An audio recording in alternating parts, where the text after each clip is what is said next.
Well, today we are finally taking this bus out of this driveway and bringing it to a better location to do a final tour video, because the bus is, well, it's not 100% done, but it's like 99.9% done. So I wanted to get a better area where I could film most of the outside stuff in the bus, show you everything that's new and what the bus looks like 99.9% complete. And with that said, let's kind of just start the tour. So here we are looking from the front of the bus to the back of the bus. Most of the layout is the exact same as you've seen it before, but there's a lot of features that I added since the last video. Now here in the back of the bus, we have the bedroom set up. This is the main bed, this is a thick bed, and as you can see on both sides, we have the shelves that match the countertop in the kitchen area.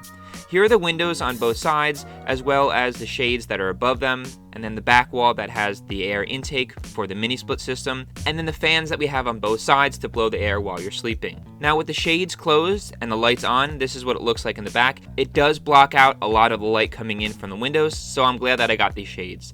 Moving right along, right next to the bed on the passenger side of the bus, this is kind of the closet that you have where you can hang your clothes on top, and then you have 3 drawers below it where you can put all of your clothes as well. Right next to this is just the same storage unit that you've seen before, and that door opens up and locks to the other side, so you have some sort of privacy area in the back of the bus. Now across the hall you have the shower that's completely finished with the vinyl wall, and both of the fixtures, the top and the bottom, are in. And we do have the tile on the floor that is the honeycomb pattern, and we did use the flexible grout. And then right next to that we have the area where we're going to put the washer and dryer unit. As you can see, it's plumbed out, and the back end is not completely filled in because I'm not sure exactly how I want the plumbing set up. Here is the bathroom right next to that, and then as you go in, you have the same countertop that matches the kitchen area, a tiny little sink right here. It does have the running water, hot and cold water, as you can see. And then right above that, you have the vanity, and then right next to that, you have an outlet if you want to plug anything in. The ceiling in here does also have a vent, and it has a light on top, as well as a light that's underneath the backsplash, and it kind of lights up the whole area and gives it a nice ambiance. And we have a ceramic toilet right next to it. Right next to that, we have the 10.1 cubic foot refrigerator, and then above that, we have the thermostat for the mini split unit. We have the hot water heater control, we have the tank control here, and then we also have the Victron for the electrical system. Right next to that, we have the big drawer, and this is meant for the garbage and recycling. And then we have the couch, like I mentioned in previous videos, that folds out. And then we have the big window behind it, and it also does have a blackout shade as well, which does help with limiting the amount of light coming through. And then right below that, these are the vents underneath the bed to help the electrical system breathe. Here is the ladder that I mentioned in the last video, and it does help get up into the loft area up here. It does have a 4-inch mattress up there with some pillows, and it also does have those fans against the wall, the back wall and the front wall, in case you need any extra cool air when you're sleeping. And then up on the loft, you can tell there's another vent blowing the cool air on top of you. On the passenger side, we have another big window that also has this TV mount underneath it that I made, and it pops up, and it only takes about 30 seconds to come up and go back down. I will box that in so it looks a lot better. It's just made up of 2 linear actuators, and then on the sides there are drawer slides that help it keep in place and track it when it goes up and down. Here's what it looks like when it's down, and like I said before, I'm going to box it in. Kitchen setup, not a lot has really changed in the past couple months. We did add the flooring to the stairs, and we used these aluminum trim pieces to kind of mask off the edges to make it look a lot nicer. We did paint the door brown to match the whole area. We were thinking white, but we decided brown was a lot better. We did add this paper towel holder right here. That's kind of the only addition to this kitchen area.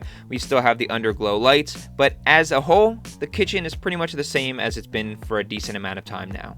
But the one thing we did add is we finally put these cabinet faces up. There is a total of 9 of them on both sides of the bus, and when you open the doors, the light in the back turns on, and it just functions from this small little switch on the inside, and then I have this plastic piece that was 3D printed that when it closes, it turns the switch off. Now right past the kitchen area, we do have these 2 pantry slide outs, and they perfectly fit a box of pasta. So maybe I'll put a bunch of pasta or some other cans of food in there as well. Now moving on to the exterior of the bus, we finally have the bus in its natural setting, not in my driveway. It looks a lot bigger out in public, but let's go through a lot of the features. Right underneath the passenger seat, we do have a spot where we're going to add a storage unit, and it's going to house most of the stuff for the engine. Right next to that is the fuel door, and then right past the actual door, we do have the exhaust that comes out here, and then this section right between the exhaust and the door, right behind it there's nothing, so I can add something in the future. Past the wheel, this is the opening for the propane to turn it on and off. And then right above that is the hot water heater. Now in the back of the bus, not really much has changed back here. We do have these two cameras, one for backing up and one when you're driving in the back of the bus. On the driver's side in the back of the bus, we do have, this is one of the windows for the bedroom, and it's good because it's an emergency exit window in case anything happens in the back of the bus. Right below that, we have the gravity fill as well as the city hookup for the water. Then right below that, we have the cutout for the mini split. I do need to add something here so it makes it look a little bit better. Here is the bathroom window, and then right below that, outside, this is the outdoor shower hookup. It has a nice shower nozzle, but I do need to make an attachment to hook it up to the side of the bus. Right below that, we have the opening here for the black water tank. And then right above that, we have the opening for this storage unit that I made. I did make sure to completely red guard and completely waterproof the box from the outside, so no water is getting inside of that box. Now, as we move along, this is the opening for the generator that I got off of the RV. It is a 4,000 watt generator. I have not used it yet. I still need a small gas tank. And then right past that is just the regular batteries for the bus itself. And here is the 30 amp Shure hookup that connects into the Multi-Plus inside of the bus.